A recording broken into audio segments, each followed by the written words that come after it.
We know the issues that he dealt with, grieving, losing his mom. And then also, I don't know the exact diagnosis when it comes to his mental health status, but just having the understanding that he needs someone to pull him back in.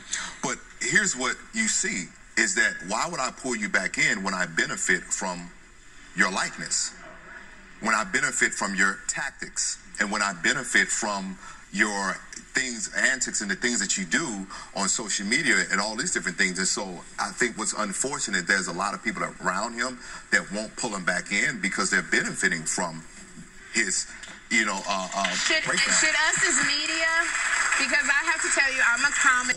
Right. I think there's a responsibility on individuals, whether these persons are in our circle, in our family. I think the responsibility lies there. It says, hey, you may not need to go on the road just yet. You may need to take a sabbatical, and you may need to deal with this.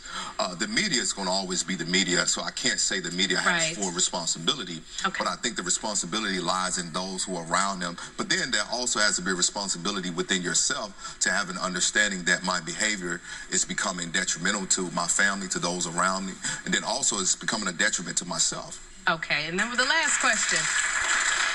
My last question is, there's so many men of color who are going through this, the suicide, and they're not saying anything. Is there a reason why? Well, you know, we have this stigma in the black community, and when it comes to black men, a lot of times our vulnerability is associated or connected so much to our masculinity. So it's this thought that if I tell you that I'm not doing well, how will you see me as a man? And if I'm open and honest that I don't feel that I'm capable to protect and to provide, to do all these things that I can do as a man, will you see me to be less than? So that thought process doesn't allow black men to be as open, so they suffer in silence, and many of them are dying alone. We're seeing an increasing rate of suicide amongst black men ages 20 to 24. It's almost up to 70% now, which is devastating.